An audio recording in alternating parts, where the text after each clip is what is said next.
Hello, everybody. Welcome to this week's episode of Flex Cortex. Today, I'm joined by Bianca, and we know each other through ZS. I've met a lot of people through ZS, and it's been really, really fun. But today, we're going to talk about back injuries, rehabbing back injuries, and also the mental component of injuries, too. So I feel like it's a very common struggle for a lot of people and athletes as well about knowing how to get back into things after going through a major injury. But Bianca has a bachelor's of science, and she also is in school for her exercise physiology. So very qualified, and I'm excited to have this conversation today. And first, we're gonna get you to do a little bit of an intro. Let's hear the origin story. What got you into fitness for yourself, and what that moment was when you were like, you know what, I want to be a coach and I want to help people. Yeah, no, for sure. I'm excited to be here. So I was a Division 1 athlete in college. So I played in New York for 5 years, kind of went through the whole COVID thing during my senior year. I had pretty much a full ride scholarship at Long Island University. I was an attacker, and I've kind of been dealing with back pain for a majority of my life. I think it started at the age of 15, I would say. So about 11 plus years now. And yeah, I've been an athlete my whole life. So started from the age of 5, started with soccer, went to dance, gymnastics, and then I kind of was like, okay, lacrosse is calling my name. Try to get into that. Begged my parents. They're like, no, no, no, it's too aggressive. I was like, no, like I need to play this sport. Picked up the stick. Best decision I ever made. And from that, I've had so many opportunities. I've been able to travel the world. I've also represented my heritage team for Team Italy, played in a European Championship, and am hoping to be in the Olympics in 2028 in LA with that team as well. So I'm really, really hoping that works out. Yeah, I mean, I've suffered a significant injury in the last 2 years with my back and pelvis. So at first, I was kind of putting all this stuff on hold, was really nervous about all this stuff, trying to move forward with it, and wasn't sure if I needed to retire, put the stick down. It was really an emotional time for me, and trying to Mm-hmm. figure out how to rearrange my life and who was I without my sport and this and that. And I'm kind of seeing the light through the end of the tunnel now, so that's kind of super exciting. But for me, being a coach, it started off with lacrosse, honestly, like working with kids, helping them learn the game, educate them around the rules, lacrosse IQ. And then eventually, when I went to school, it kind of turned into I was just so passionate about the health and fitness industry that I was like, you know what? Like, I don't want to do what everyone else is doing in life. I want to make a difference any way that I can. And I think helping people is what I do best. And Yeah. so when I jumped into the fitness industry, I left a full time job at the city and I was like, okay, a secure job, a desk job, what more can people want? But I was like, no, like this isn't me. This isn't my personality. I need to do something more hands on. And I took the leap and I was like, okay, I'm really doing it. So I started 2 years ago as a personal trainer and I haven't looked back since. And I think that was the best decision I made for myself. And yeah, helping people is what I do best. And I help people achieve their goals, whatever it is, whether it's rehab, maintenance, technique. At the end of the day, helping people reach something that's bigger than them, just themselves, is enough for me. So yeah. No, that's cool. I didn't know about the lacrosse background, but I mean that makes sense though, because that would have probably been your first exposure to coaching. Yeah. So you probably saw how cool it was and unique it was to see someone improve and get better, and then also to help them through any kind of hurdles they might have regarding injuries or any kind of hurdles regarding mindset, right? And then you're able to just help them through that. And I feel like it's very rewarding. And Absolutely. I love the bit there that you said too about well, first of all, the Olympics thing. That's a big freaking deal. Yeah. So let's talk about that quickly. Yeah. That's super cool. So hopefully that happens for you. I hope But so. to segue off that, Yeah. um, I feel like it's a really good piece that you mentioned there too about being in a place where you should be fulfilled, but you're not. Yeah. And that's why, like, I wanted to quickly talk about that because I think it's again to like the common eye, right? To maybe your average person, they would see you and be like, "Why would you want to do that? That's volatile. That's unstable. It's Yeah. uncertain." But you know, you have a cushy job, right? So I think it's cool that you were still able to take that leap and be like, hey, you know what? This isn't for me. This isn't my end goal. This isn't where I'm going to stay. And I'm going to leave this too. Because I actually have a client of mine right now who he's leaving his job to pursue training. Okay. So it's like, it's kind of similar too. Because, like, again, he has a pretty stable job Yeah. and, he's making decent money. But then he was like, this isn't. This isn't the end for me. This isn't where I see myself being. So it's cool, and I applaud that too, because I think a lot of people wouldn't be even taking that step. Like, they'd be Yeah. like, well, you know what, this is okay.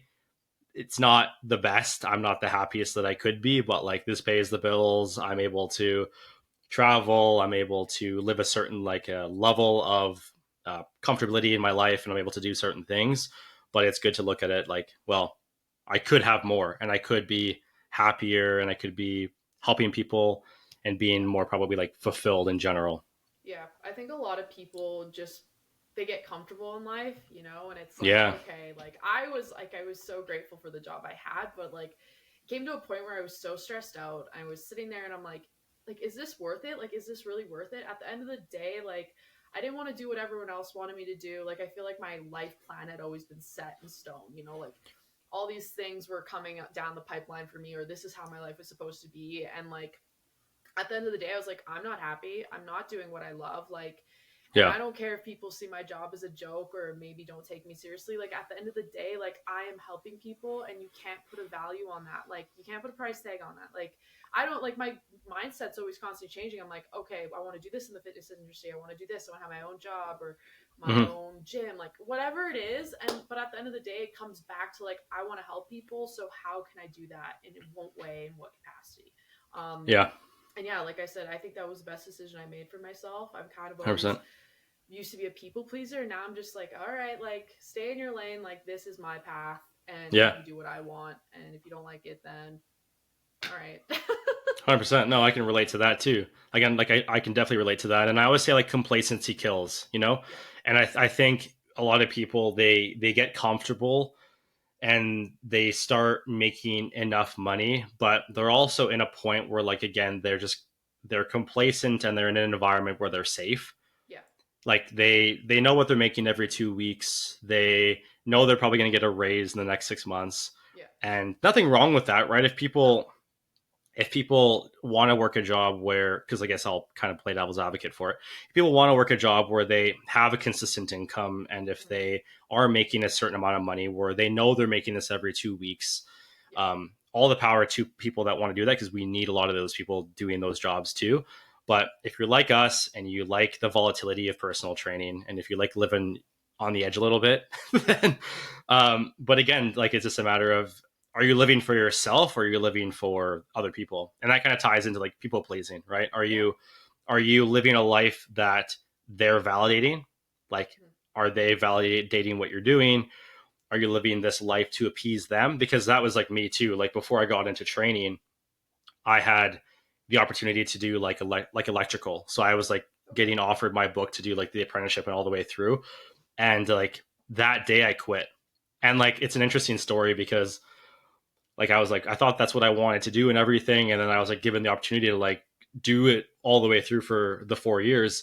And then I was like, you know what? No. But again, like, I got like my parents that day were like, what are you doing? Like, why would you just quit that day? Like, I can't believe you did that. Like, if I was given those opportunities when I was that age, because I was like 17. So if Yeah. they're like, if I was given that when I was 17, like, I would be so happy, right? And then I was just, it just, it's not my calling though. Like, when I think about myself and my life, like, I don't envision myself doing that long term every Yeah. day for. And I think one thing that really kind of stuck with me was one of the guys that I was working with, and like, bless his soul for this. He was just like, do you see yourself doing this for 50 hours a week for the Yeah. rest of your life? And I was like, no. Because Absolutely not. when he asked me that, I was like, wow, no, not at all. Because he's like, well, what? He's like, and then he asked, like, well, what draws you? Like, what do you normally naturally drawn to? And I was like, well, I like working out. And I was like, I've always kind of thought that being a personal trainer would be cool. Yeah. And he's like, well, why don't you? Yeah. What's stopping you? And I was like, well, okay, all right, man, you got Good me. point. Sounds good. I'll do it. Yeah. Absolutely. So when was your first like major back injury?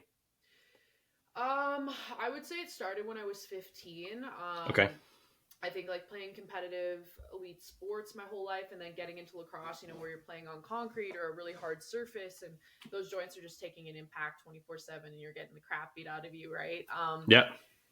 I just, yeah, I was just getting some irritation. I would have like really significant pain. Sometimes I would get like, I couldn't feel my legs during a game and things like that. And then once I went to college, it got actually worse where we started introducing Olympic lifting and, doing all this heavy weight training. And it wasn't something I had a lot of experience with. Like, yes, I worked out when I was young, but like, it wasn't like anything like Olympic lifting.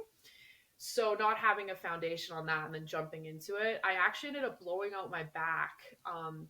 And so it was on and off of like taking time off of playing, but being in pain and like the anxieties around that.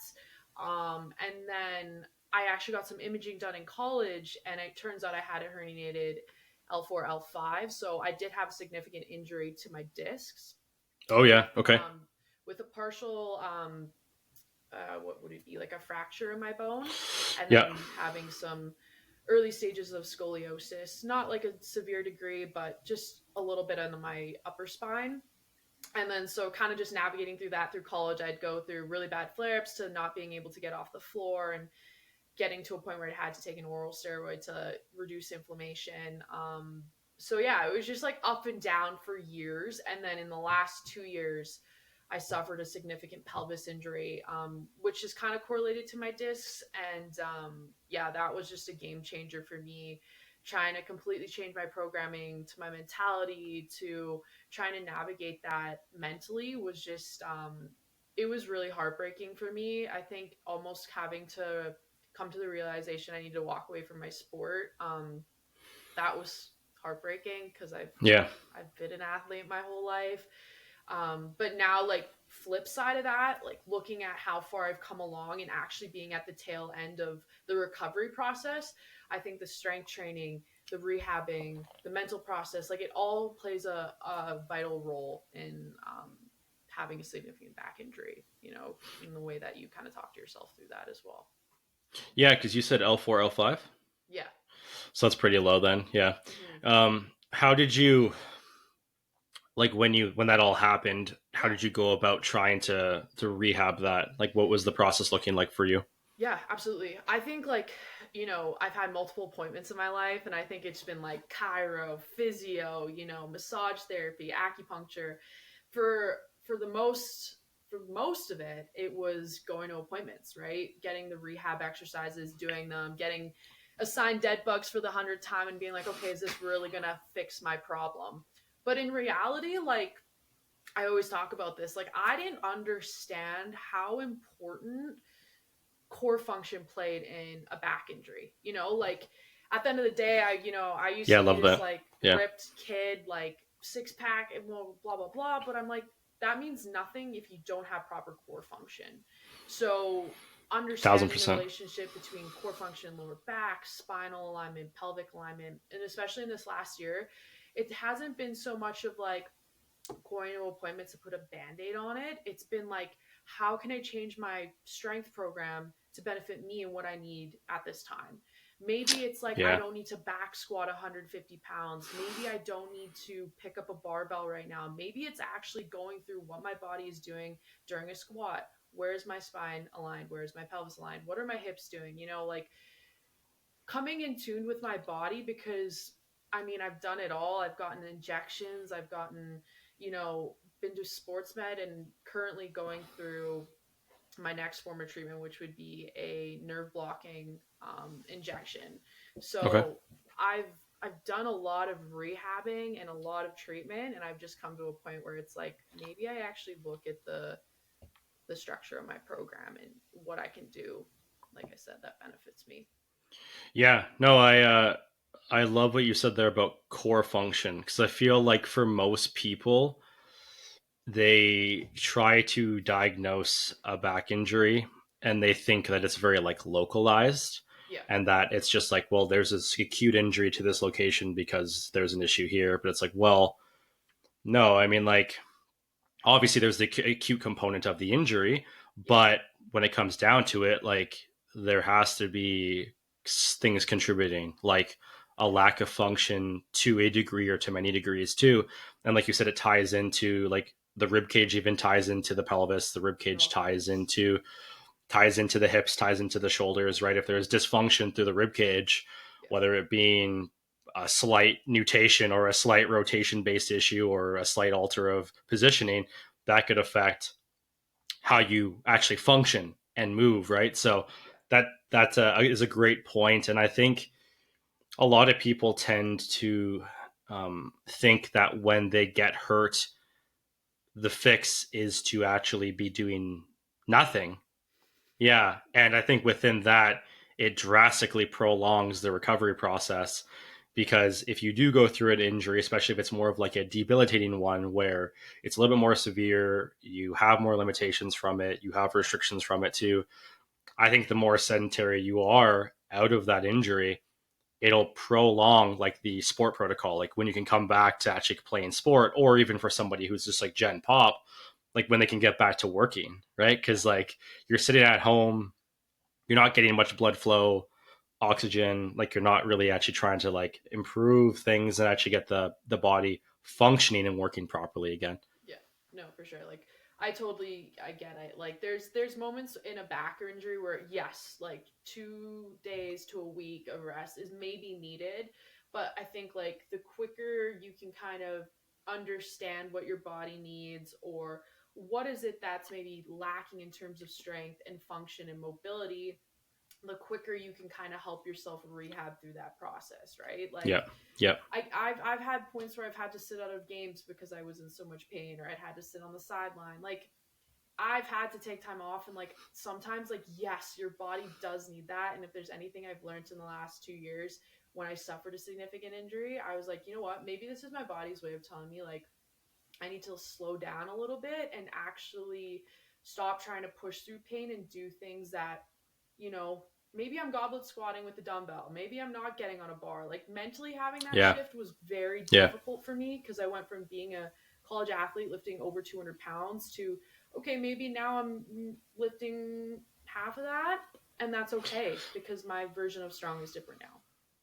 It's a humbling experience. Like I think going through an injury is pretty essential for a lot of people Yeah. because it helps you kind of realign things, but I also think it helps you understand what things are essential and what things are not essential. And I do think Yeah. that a lot of people get married to the idea that we have to do, like you mentioned quite a few times here too, like you have to barbell back squat Yeah. or you have to barbell deadlift or you have to like barbell bench press or whatever. But from like a function standpoint, like for the most part, anything barbell related isn't super functional. Yeah. Um, it's going to be very sport specific, and like I'm not opposed to a barbell back squat or a barbell deadlift. I think they all have a place, Yeah. but I do think like that's why there are many variations, like ton of progressions and regressions for this move, for those movements, for these specific reasons. It's like, well, Yeah. if maybe we can't do a barbell back squat now, but like you mentioned, what can we do that would be like a lower pain threshold amount, but Yeah. also it's going to put you into like less of a chance of re-injury Yeah. or even furthering the injury or furthering along the recovery process too. And it's a good way to think about it, and I think it's the mental aspect. I think for a lot of people, like you said, they get attached to the, like the ego and the Yeah. identity of like being strong, like in air quoting, like Yeah. again, like what does strong look like to you? And you're like, well, I was doing this and I don't want to like lower this amount, or why am I not able to do this now? And I feel like it's a constant mental challenge. Yeah, no, for sure. I think like that comparison piece too, you know, it's like I don't, like I said, I don't need to do a CrossFit lift to feel accomplished, right? Like I'm fairly strong in what I can accomplish in the gym on my own, right? Doing the things that Yeah, I need. Yeah, and I think mentally when you're dealing with an injury like that, there's so many things that go through your head, you know, like am I strong enough? Like what's wrong with me? Is my body broken? Am I ever going to recover? Like those are all things going through my head. I'm like, "Oh wow, like I'm 26 years old. Am I going to have to retire from my sport? Like I wasn't envisioning that, right? And Yeah. Yeah. trying to feel like, why is this happening to me right now? Where did this come from? And especially not having a significant thing that happened, because everyone's like, oh, like what happened? Like what triggered this? I'm like, literally nothing happened. I woke up one day and I was like, holy crap, like something doesn't feel right. And it just turned into like this 2 year long process of like, holy, like something's wrong. What is it that my body needs right now? And like you build up compensation patterns in your body, compensates in one area, and then one area just has enough and then starts picking up the slack. Like everything's connected, like you said. Yeah. And Yeah. I didn't even realize, even in being in school for all these years, I'm just like, okay, like I'm learning things constantly, and I'm like, okay, like this makes sense. I suffered an injury here. Maybe this is connected, or my rib cage, and like all this stuff. Like even learning how to breathe properly. That was a huge Yeah. one. I couldn't breathe properly, and I'm like, oh Yeah. my God, this seems Yeah. so simple, but Yeah. diaphragmatic breathing, bracing, it's such a huge component of that pelvic floor pressure, right? And that canister that we hold in our rib cage. So yeah. Yeah. No, I feel like it's very interesting just with how much goes into function, and I feel like a lot of people struggle with this is we tend to like almost overanalyze things when it's ourselves, Yeah. and we kind of fall into like the paralysis by analysis route where it's like we think it could be XYZ but it's actually B. Yeah. And we're like, well, it could be this or this, and then we also have emotional attachment to it because it's ourselves. That's why it's like it's so much easier to like not diagnose, but to give advice on something that's not related to us specifically because Yeah. we don't have that emotional tie to it in regards of like our ego identity and just like everything. For But sure. so it's definitely more challenging for people when it comes to themselves. But for yourself, Yeah. when you were going through your back injury, Hmm. and then we'll talk about the pelvis injury after too, but Yeah. you mentioned core function, and I think that brings on a really good point. So Yeah. what kind of dysfunction did you express through your core, which you think led to your disc injury? If so, Hmm. what did the process look like of addressing that and trying to improve function? Yeah, I think for me, like naturally, I've always had like an anterior pelvic tilt. So trying to work through, what my body's alignment was at the time, and then going through like body awareness too. Like maybe I was doing things at the time when I was young, but I wasn't really actually aware of maybe the damage it was doing or maybe what my alignment was. So I think like over the years compensating and building up these patterns led to a significant injury where I had weakness in a particular area being my core, and I would just do a lot of things like lifting with my back, right? Not moving through my hips. And I think that was the relationship. Even now I'm still dealing with like dissociating my hips from my back, and like, okay, yes, you've had a back injury your whole life, but your hips know how to move, so why don't you use your hips, right? And I think mentally I put myself in a position where I'm like, okay, this is what my body's used to, this is how I'm going to do things, and now having to unwire those issues. So for me, like, yeah, when I'm doing a bunch of my core tests, right, and I was going through things with my physicians, I'm like, oh my gosh, like automatically I want to arch through my back, like my core holding a dead bug for 5 seconds. I'm like, why is this so hard? Right. And so dialing into things, where my ribs are sitting in a neutral position, my pelvis is tucked, right? My core is engaged, I'm breathing through my diaphragm, like little things like that, I think have helped me in the long run. Like, yes, dead lifts Yeah. can be really repetitive, but Yeah, honestly, yeah, I've they can be. I've changed them in so many ways. Or like a Pallof press, where I'm laterally loading or anti-rotation. And I'm still getting things out of that because at the end of the day, I'm trying to reduce that pelvic tilt that I have so that I can sit in a more beneficial position for myself, right? Because Yeah, like yeah, a lot of the tension is just always in my lower back, and I think that just comes from patterns that I've built up in the past. And like I said, you go from like not doing like Olympic lifting to Olympic lifting without proper instruction or a full instruction on Olympic lifting, and then you're like, holy crap, like something's wrong with my back, right? Yeah. for that Yeah. transition, and understanding the proper mechanics and how your body is supposed to move, I think is really important.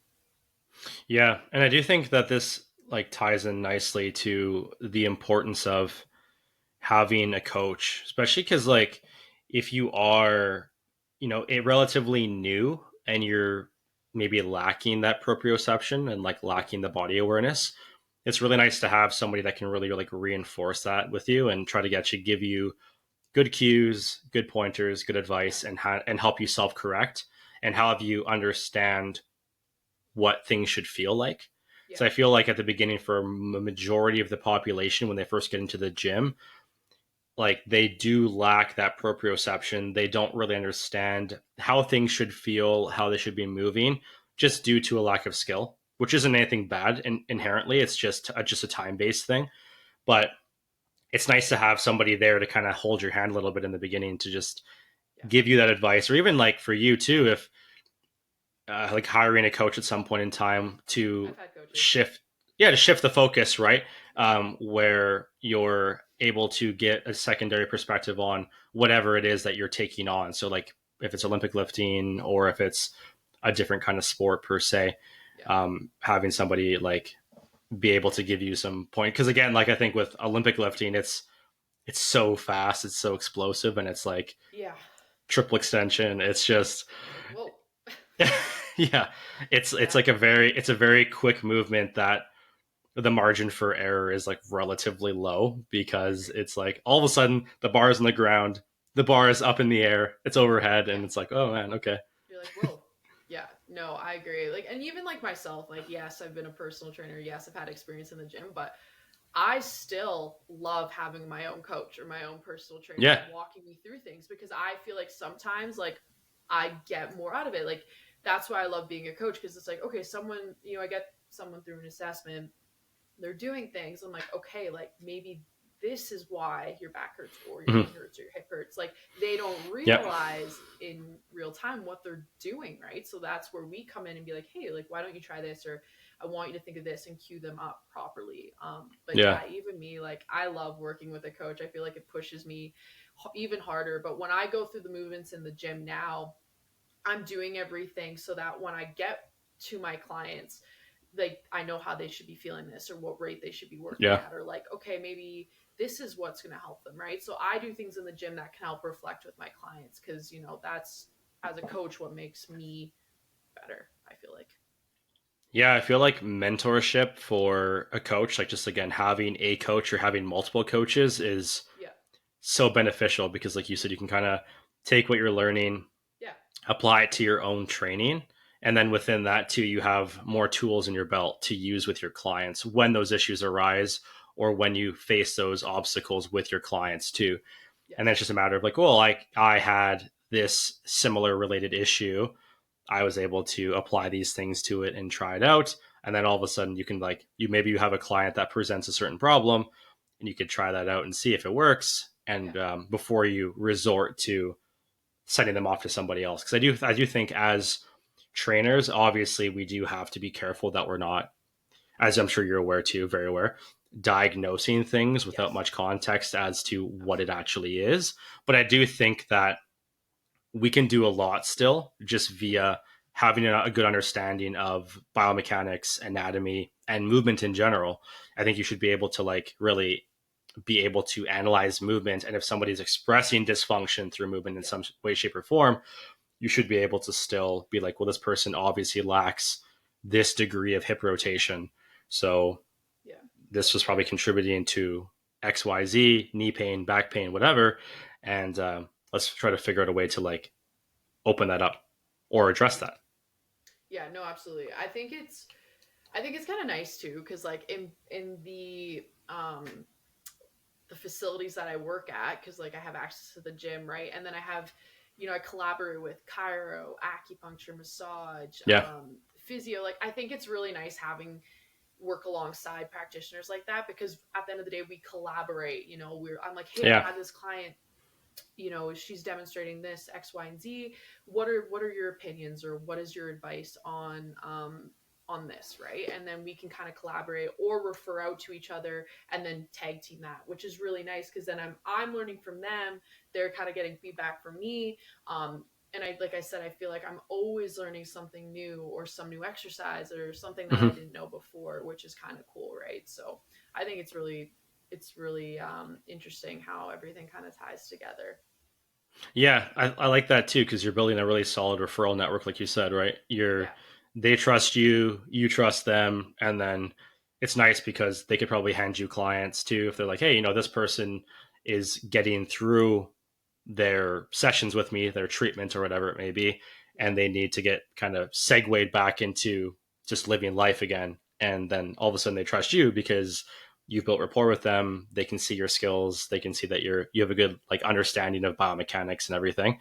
And then it's better than trying to have no one to refer to or not have feeling like you have a solid referral network because that could be a little bit challenging if you're trying to work through injuries with multiple clients. I agree. Yeah, for sure. So for yourself right now, Yeah. being that with your own training that you were training for lacrosse, Mhm. what does your training look like now? Do you still do a lot of training for lacrosse? Like I know you mentioned that you have like a pelvis injury, a pretty Yeah. major one. So within the disc injury, what is a training like? I guess phase or like let's say a week even look like for you? Yeah, no, I think for the longest time, like when I first started, it was very like I had so much fear built around movement that I was like, nope, like I can't do this, like I can't do that. Like I was just so scared. Like I couldn't sneeze, I couldn't bend over, I couldn't jump, I couldn't throw the ball, I couldn't like I went to a lacrosse game, I couldn't like I had no stability in my adductors, nothing. And I'm like what do I do? I was just shot. So I worked with the trainer, who was fantastic. He helped me kind of get the ground running, like working on plyometrics again, introducing just like simple goblet squatting, a lot of glute bridges, core functioning exercises, things like that.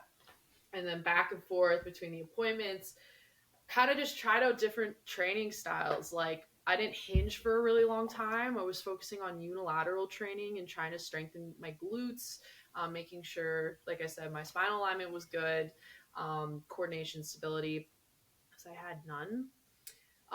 Fast forward to now, I had I had my one of my bosses help me with a program, and he was awesome. And we kind of started introducing the barbell again. Nice.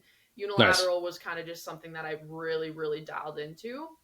And now I'm just programming for myself. So I'm actually supposed to be playing in almost about a month, for the first time in 2 years. So still lacrosse training. I think cardio was a big no for me for a while too, which is hard to get back into because like running, I felt like a newborn deer. I just had no concept of what I was doing because it was so painful. Yeah. um so now, yeah, I'm getting back onto like I'm just doing heavier goblet squats, like heel elevated goblet squats, focusing on loaded dead bugs. Getting back into I like doing heavier split squats, like barbell split Yeah. squats, because that feels comfortable for me. And actually just reintroducing hinging, so getting back into a trap bar deadlift or um, kind of an elevated RDL with a bar. So still things that are in regards to my sport. A lot of pulling because I need a lot of lat engagement just to make sure I'm stable through my back. But yeah, honestly, I've just been tinkering around. But most importantly, I'm doing the things that feel good. I'm like, I don't. Who do I need to impress? Trap bar deadlifting 300 pounds. You know what I'm saying? Like I'm doing things that work for me. Working on back extension and Yeah. isometrics in that position. Like things I couldn't do before and I'm finally able to do. I'm like, oh my God, like I just feel like I cracked the code or something. But honestly, it takes a lot of patience. It takes a lot of tinkering, um, and a lot of just like understanding your body and Yeah. importance of rest time too, because I'm very hard headed and I was trying to just like bang through everything and try so hard to like not be in pain, but at the end of the day, like I suffered a significant injury, and I couldn't put Hmm. myself in a position to make it worse. So I actually had to take a year off of playing and just focus on the rehab side of things. Yeah, and I feel like within that, just wanting to still stay so involved, and I feel like for a lot of people that have a little bit more of a competitive nature, Yeah, they tend to have trouble dialing back. it was really hard. It was really hard. Yeah. And that could present in a lot of different ways too, but I also feel like when it comes down to just the amount of time that you're in the gym for the week too, like just needing to give your body more time to recover in general, but wanting to still train like you were before, like let's say before the first injury, before the second injury, which like obviously the approach is going to have to be a little bit different just because circumstances have changed. Yeah, it was, oh god, it was so hard. Like I would have days I'd go to a gym or be at the gym and I'd be doing something I used to be able to do and I just get so frustrated because I'm like, why can't I do this? Like what is wrong, right? Or, being in a gym all the time and seeing what other people are doing, I'm like, I really want to do that. Or, I had Yeah. to make a really Yeah. tough decision to pull out of Team Canada tryouts for lacrosse just over a year ago, and the FOMO aspect of things, like knowing that I deserve to be there, that I could compete and do all these things. But now I'm like, if I go, I'm going to embarrass myself. I'm not going to be playing, or I could make things worse. There were so many things running through my head at the time. At the end of the day, I was like, maybe people are going to think I'm pulling out because I'm chickening out, or I don't think I'm good enough. But at the end of the day, like that wasn't it. I wasn't making excuses up. I was actually like coming to terms with, I am going through something that needs some more time. If people can't understand that, then they can form their own opinions, but I needed to do what was best for me at the time. And it was heartbreaking. I would sit there, cry my eyeballs out. I would have days where I'd be crying at work and I'd have to go home because I just couldn't pull myself together. It's like having something ripped away from you without a reason as to why, and having to come to terms with that was, it was honestly, um, heartbreaking for me.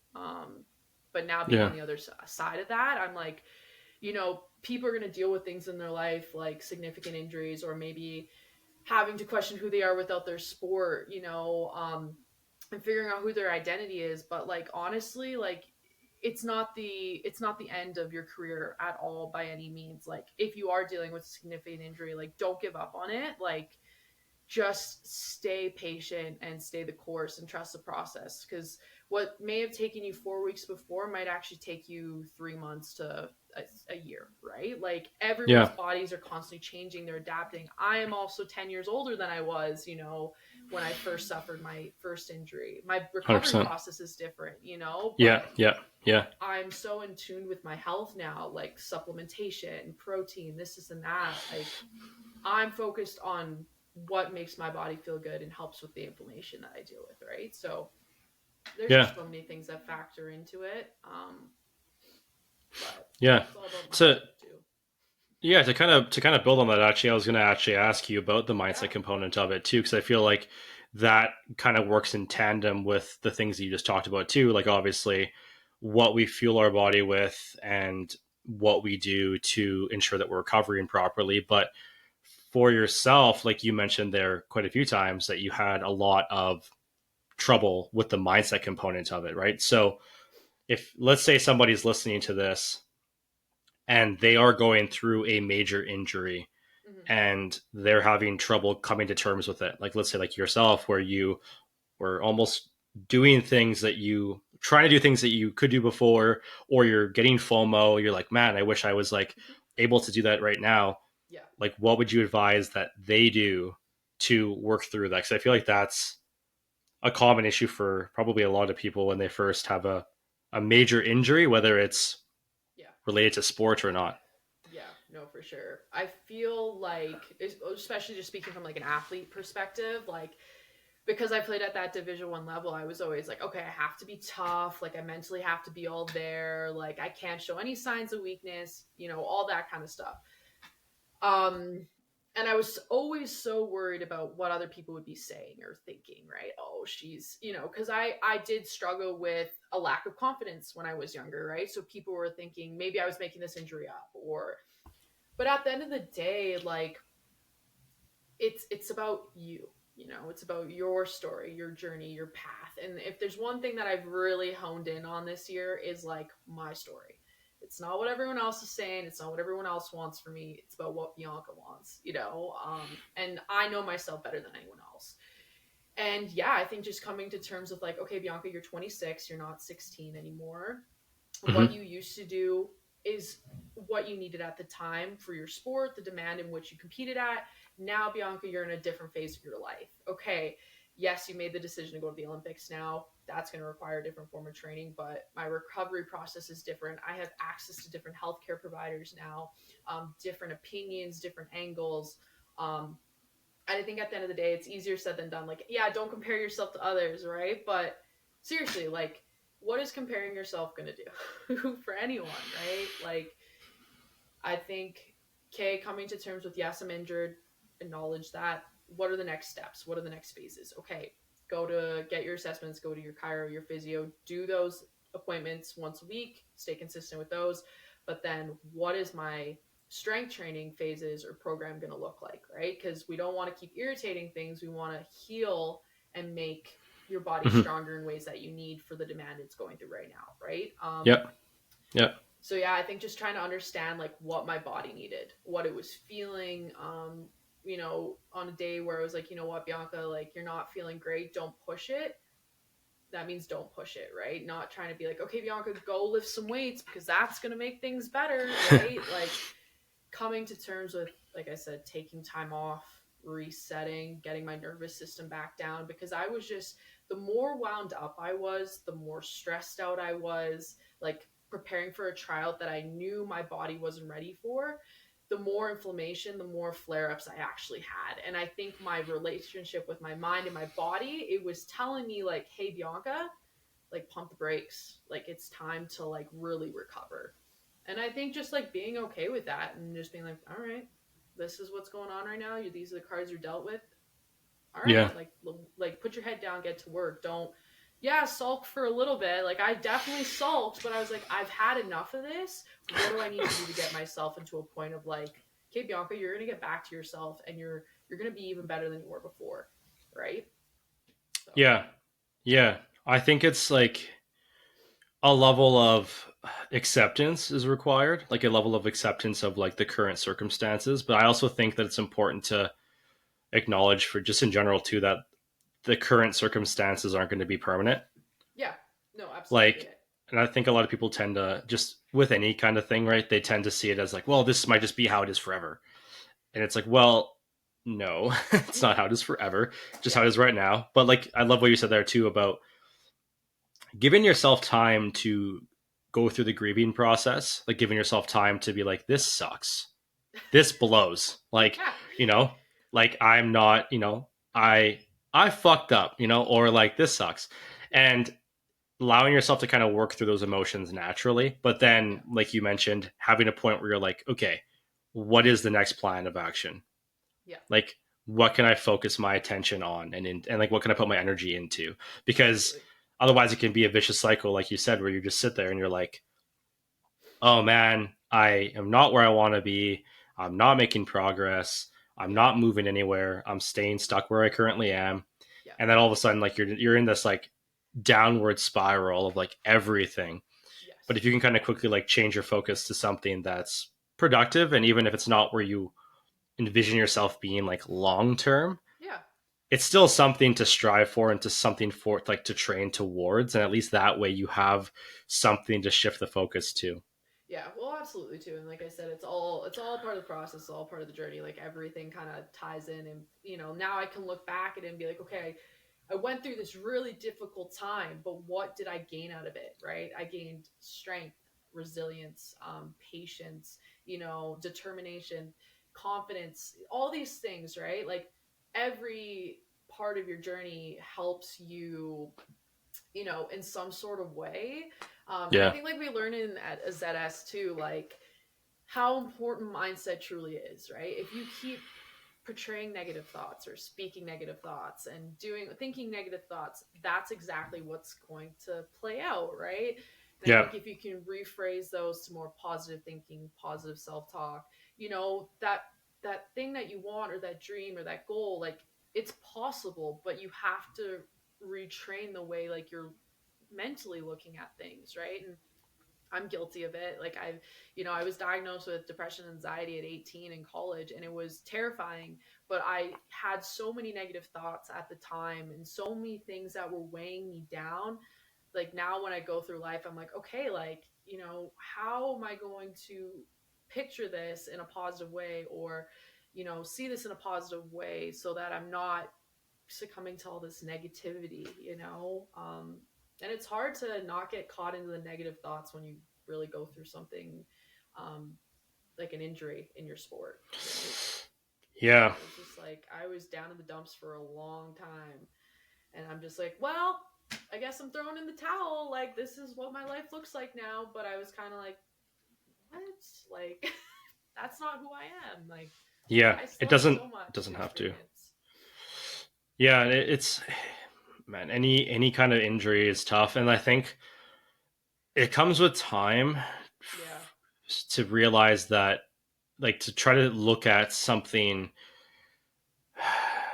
subjectively and try to see like what it's trying to teach you, and it takes time to understand, like, okay, well, this is trying to teach me this, but in the moment it's hard because there's like so much emotion attached to it, and in the moment it's just like this sucks, and then it's Yeah. almost, I think what a lot of people will do is they'll like deny and like reject their own emotions through it, Yeah. and they'll be like, well, I shouldn't be feeling this, like this shouldn't be something that I'm naturally feeling or going through, and then that almost like amplifies the whole thing because you're not allowing yourself to feel and process the emotions properly.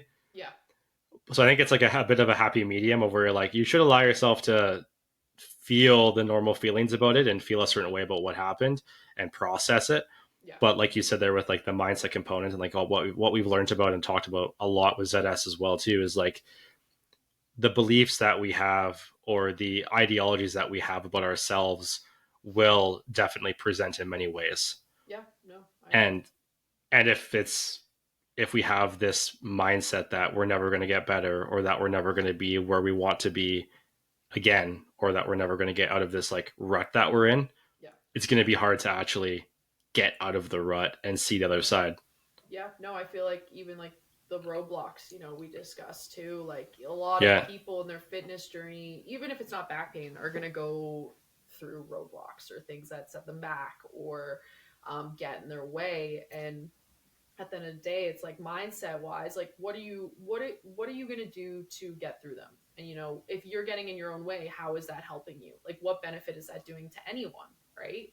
Yeah. And I kind of like working with a therapist that I had, like framing the question of like what kind of opportunity is this bringing you, where is opportunity presenting itself here, and looking at it that way, like, okay, yes, I suffered this injury, yes, it set me back, but what have I gained out of it, or what Yeah. opportunity is it presenting itself, right? Yeah, I think it's a great mindset to have around it versus having a victim mentality around it and just feeling like, because like obviously you're allowed to feel like poor me for a while, Absolutely. but if that's the only way you go about thinking through the whole thing, then you won't be able to like make any forward progress because you're living in this vicious cycle of like Yeah. self-destruct because you're just Yeah. like, well, You have to know there's like a way through it.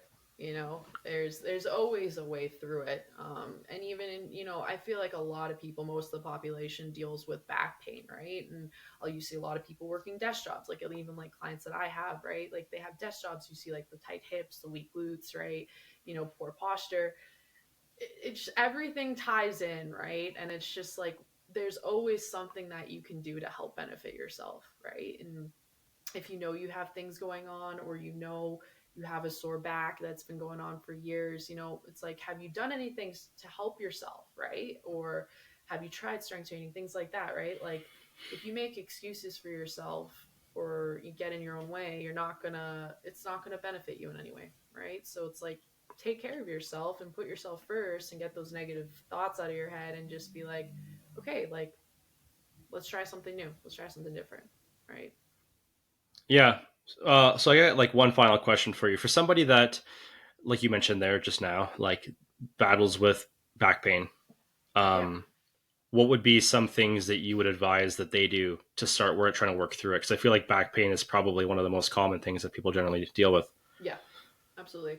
I think like what's been really like helpful for me is kind of adding in more like structured mobility every other day. So like for example, like yeah, like your back hurts, but there's more that ties into it, right? Like so for me, like range of motion in my hips, internal rotation, external rotation was very limited. So doing Yeah. things that work around that, and like I have a really tight upper back, so like working through T spine mobility and loosening things up through there so that we can get more movement through our rib cage. Um, and then yes, hone into the core. I know everyone's sick of hearing it, but like it does really work. So like it doesn't even need to be dead bugs, but maybe it's a plank variation, a side plank variation, a Pallof press. Like I like doing those myself. Like load them more, depending on your sport or what you do in your job. Like I like anti-rotation drills, just things like that, and stay consistent with the things that do help you. Like for me, I was going to the chiropractor once a week, getting an adjustment, realigning myself, and then going on to what I was doing. Now I may be going once a month, right? Yeah. And just staying consistent, like even when it's hard, just staying consistent and focusing on things that um, tie into your back, glutes, hips, upper back mobility, core function, like all that stuff ties in, right? And just being aware of how your body is moving during those things, right? So, and just Yeah. not pushing yourself to where, like pushing yourself to a point where it's like, is it for you or is it for other people? Like, you know what I'm saying? Like doing the things in the gym that feel right, not the things that hurt, if that makes Yeah. sense. Yeah, no, no. I think that's a great way to end the episode. And I think today too we talked about a lot of important things and I think it was cool to hear your experience Yeah. being that, you were playing high level lacrosse and you are getting back to playing high level lacrosse and it's cool to get your insight perspective on injuries and how you worked through it because I feel like adversity is one of those things that everybody faces to some degree, but the way that they choose to see the adversity is what makes you a better person or it'll keep you in place. And I think that's one important thing that we discussed today is like see this setback as a way to get better Yeah, and a way absolutely. to like become a little bit more like resilient or a little bit more bulletproof and then think about like, how can I improve upon this, but how can I also move in the direction that I want to be moving in? Because, like, again, you're not stuck where you are, even though people might feel like it. Yeah. Um, and I feel like we also talked a lot about some great points with back pain, too. I think back pain is like one of the most common things that I see with people as well Yeah. is some sort of expression of dysfunction through the lower back Yes. but it's oftentimes due to, like you mentioned before, maybe it's a lack of internal rotation, a lack of external rotation, um, has to do with maybe some sort of dysfunction through the pelvis, through the rib cage.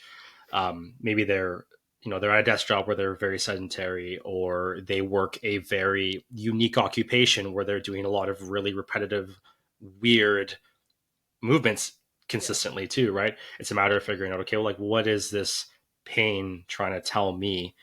And then I think you wrapped it up nicely there where you're talking about not going too hard, Yeah. Can make things worse. trying to just like take things as they come and just Yeah. like gradually just kind of work through it and listen to your body, which I think comes with time and like maturity as well.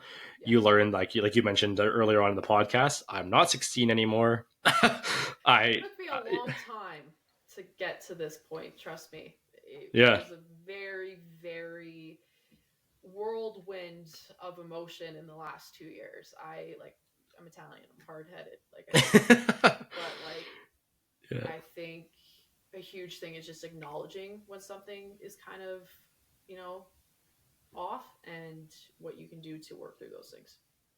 Yeah, no, I love to hear it. Thank you so much for talking about it today, and I'm excited to hear more about your Olympic experience when that happens. Yes. Because we'll have to do a podcast after that when you when Oh you yeah. when you do your Olympic experience, and we'll have to talk about the whole thing. But for people that want to stay up to date with you and what you do, what are your socials? As far as I'm off right now. Yeah, no, for sure. You can just follow me on Instagram at Santucci Fit. That's kind of like the main account that I'm on for everything. And Cool. yeah, it's all things strength and conditioning, rehab, my journey with lacrosse, and my mental health as well. So yeah, Awesome. Thank you so much for coming on today. I appreciate the transparency about everything.